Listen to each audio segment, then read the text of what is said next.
Hi, welcome to this video series. My name is Perry, and I decided I'm going to share my story about my journey of grief and healing and after having lost a child. So there's a couple of reasons I want to do this. One is to share hope for others who maybe have gone through something similar or traumatic, where they've lost someone really close and are trying to figure out how to navigate through it. Part of it also is that a big part of my healing and journey came through music. Music's always been a huge part of my life. I've been writing songs since I was a little kid. And whenever I've gone through something difficult, it's been a way for me to express my feelings and navigate through those emotions. So that's going to be a big part of this as well. So just to introduce a little bit, about 10 years ago in July 2016, my wife and I lost our daughter, Blakely. She was about a year and a half, and she just passed away in her sleep with no apparent reason. Doctors weren't able to find anything wrong. So what that's called is, I believe it's sudden unexplained death in childhood, or SUDC. Basically, it's the same thing as SIDS, except for children that are over a year old. So it's been about 10 years now, and obviously it's the most difficult experience I've had in my life, but I also, through faith, through therapy, and through music, I've been able to get to a place where I genuinely can say that I am happy and that I love life. But it was really difficult, and you'll kind of see that in this the music that I share. So I wrote and recorded a whole album of songs about Blakely. And so I'm going to be sharing those. One episode will have a song. So we're going to go through from the first song to the last song, and just take a look at these songs. And what they did was they helped me to really process my grief. It was kind of similar to therapy, where writing down my thoughts, putting them into music, was an avenue for me to heal. And so we're going to talk today about the first song, which is called Before Sunday Mourning. But before that, I'll just tell a little bit more about Blakely and about how this song was written in the first place, or this album was written. When Blakely passed away, it was very unexpected, and I would say the first few months were especially challenging. That's when I wrote most of this album. What I would do is anytime I had a line or a stanza come to me, I wrote it down, I think in a Google document, or maybe it was an email draft. I can't remember at this point. And over the course of probably 6 to 9 months, somewhere in that range, I had just a bunch of lyrics written down, and I organized them into 10 different songs. And it's basically a concept album that tells the story of her passing and the difficulty in grieving and moving on, looking forward to being with her again someday. I've always been really fascinated with concept albums. Pet Sounds by the Beach Boys is one of my favorite albums, and there's a Dashboard Confessional EP that tells the story of a guy and a girl and how they meet and start dating. I always thought that was really cool, and have written a couple of concept albums in the past. There are a few elements that, aside from maybe being somewhat of a story or cohesive narrative lyrics wise, that makes this a concept album, but probably the biggest portion is the lyrics. A lot of the lyrics, when I would write down a line or a stanza, I didn't know which song it was going to be a part of, or, for a lot of it, I didn't even have any of the songs organized yet. So there are themes, repeated lines, repeated lyrics throughout the album. But also musically, there's a lot of themes across the album. So I'm going to share here in these Logic projects and just show some of the elements that are common across the album. One of the first things is these reverse guitar parts. So just to show you what that sounds like.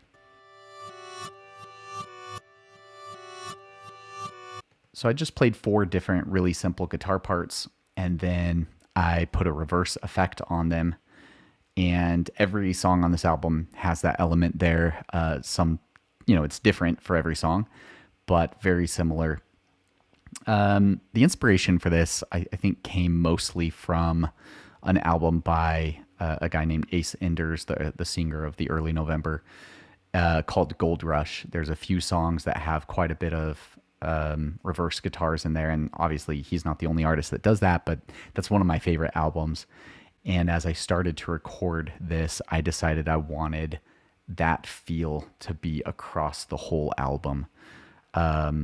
He does that in some other albums, like Dusting Off the Old Guitar is one where there's some reverse guitars and some kind of synths that will be there at the end of one song, but also at the beginning of the next one, and kind of tie the songs together. So that's one element there. The instrumentation is very similar across the albums. Every song has 1 or 2 guitar parts, a piano part, and either a mandolin or ukulele playing sort of like a lead guitar part. The inspiration for that came, it's not really the same thing, but it came from Pet Sounds. My wife and I watched the movie Love and Mercy, and it portrays a bit of how Pet Sounds was put together, was recorded. And I remember seeing part where they had like lifted up the lid of the piano and were playing the strings inside the piano. And I thought that was just so cool. The innovation, experimentation. And I thought, I haven't really heard people use like a ukulele, play it like a lead guitar before. Maybe people have done that and I'm not the first one, but I wanted to have something that felt really innovative and unique and still sounded good. So I tried that on the mandolin and found I really liked the way it sounded in a number of songs. And some of them I did the mandolin, which is a little more common to use the mandolin that way. But that's one example that's just kind of common across. Just to show you what the ukulele sounds like in this song.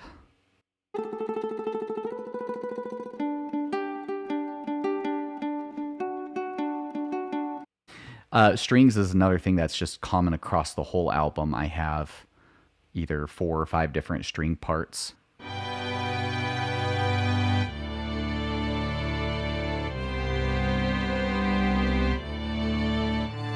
Now, I don't play any string instruments, and seemed like too big of a reach to have people come in and record these parts that I had done.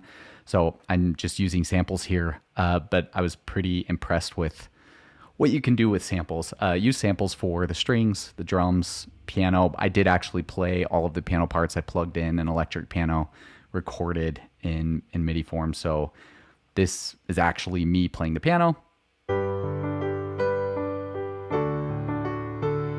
The other aspect here is that I had my wife sing on a few of the songs. It took her a while before she felt like she was ready to sing on this album. She's always sung on a lot of the songs that I've done.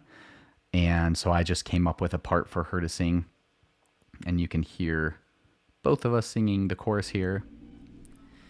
Gentle as a breeze, strong as a hurricane.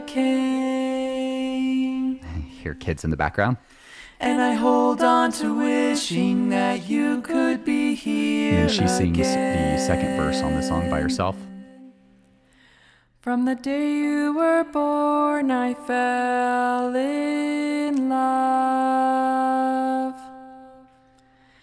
You were everything I had been dreaming of.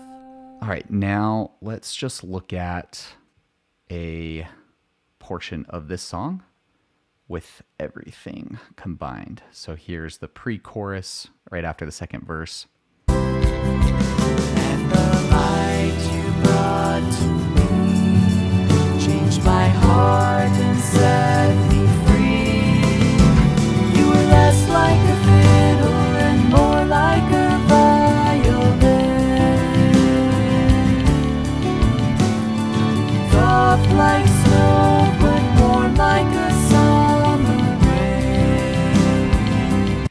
that's a little preview of this song before Sunday Mourning.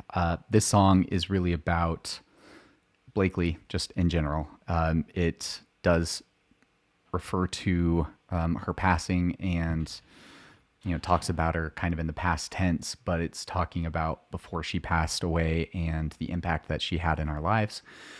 And this is meant to be, I mean, obviously it's still a very sad song, but it's not as, I don't know, depressing as some of the other songs on the album. There's kind of more of like a fond memory of her as the theme of this song.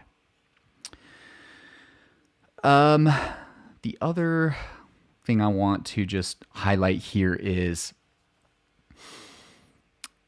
over the first few months after Blakely's passing was the hardest period of time in my life. My wife and I saw a therapist together, which was extremely helpful. I have a strong and profound faith in Jesus Christ, and that has been a part of my healing as well. I truly believe that I am going to see her again and that she still lives, just not with a physical body.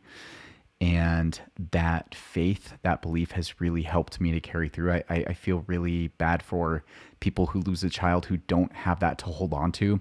I obviously can't prove that God is real as much as I believe it. But just the despair that I think some people feel even more than what I felt for a period of time, and not believing in an afterlife and believing that you're never going to see that loved one again. I just can't imagine that. For those who maybe are in that situation, I encourage you to take a really good look at Christianity in general, just religion, finding a higher power, something bigger than yourself. The healing that I have received from that has been indescribable. And lastly, I wanted to point out a couple of things. Another theme of this album is the name of the songs. The letter of each first track spells out Blakely Mae, which is the name of the album. Mae is her middle name. And I don't remember when I decided to do that. I think I had some of the songs named already, and so I had to change a couple of names of songs, and as a couple more songs developed, I had to intentionally come up with names that fit that, and then do a little bit of rearranging in order to make that work. But the first song is Before Sunday Mourning. The next song is Life and Death, and it spells Blakely Mae. So I'm releasing this album again on July 10th, which is the anniversary of her passing 10 years ago. And I don't know if anybody's going to listen to it or care. It's kind of a depressing album, though it does have a lining of hope and optimism, but it's pretty depressing. So if you're not into sad music, like don't listen to it. If you do enjoy listening to sad music, or you just want to give it a listen, I'm releasing it under the artist name Rearranging Blue, which has kind of been my solo project name since I was in high school. The name of the album is Blakely Mae. It's going to be streaming on all platforms, Spotify, iTunes, wherever. And I've decided that what I'm going to do is donate 25% of whatever profit I make, whether that's $2 or $100. I'm going to donate 25% of that towards researching SUDC, or sudden unexplained death in childhood, due to, I guess, complications with let me say this. I did have a conversation with an organization that researches the death of children, the unexplained death of children, and I wasn't able to have any sort of, I guess, agreement or partnership with them to donate specifically to them, just because depending on the amount, it could go over like a threshold that they have in order to be considered nonprofit or something like that. I don't remember the exact details. But what that means is I may be donating to more than one organization. There isn't a specific one, but 25% of anything that I make will go towards one or a number of organizations that research SIDS and SUDC. So if you even just stream the music, that'll contribute to that. If you purchase it, obviously it contributes more. And let me see if there's anything else I wanted to say in my notes. You'll also be able to pre-order it, so I'll have those details in the comments. But let me know what you think. If you have experienced anything similar and you want to share, what's helped you, feel free to leave that in the comments. I'll try to respond to anybody that comments on these videos. My plan is to release these pretty frequently, possibly even one episode per day leading up to the release. So look for additional videos, and we'll see you in the next one, which is the song Life and Death. You were less like a fish